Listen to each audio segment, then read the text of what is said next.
Author and astronomer Chuck Clark has lived near the secret facility for the past 4 years, researching activity at the base for his remarkable Area 51 and S4 handbook.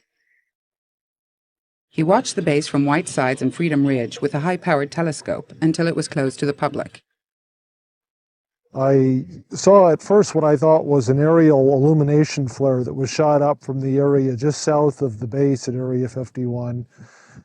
It rose upwards from the hills and ascended to about 2,000 foot elevation and then hung motionless for several minutes.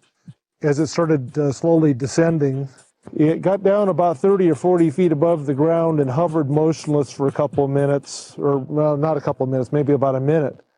And then suddenly it shot without warning all along the base of the hills over here to a point in front of the higher hills. It did that movement in about 1 to 1.5 seconds.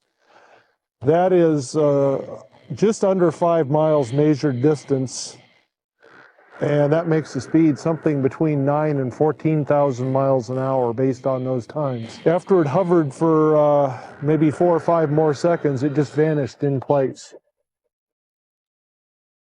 But it did cast a glow on the ground, which means it wasn't a holographic projection. It wasn't a trick of some sort.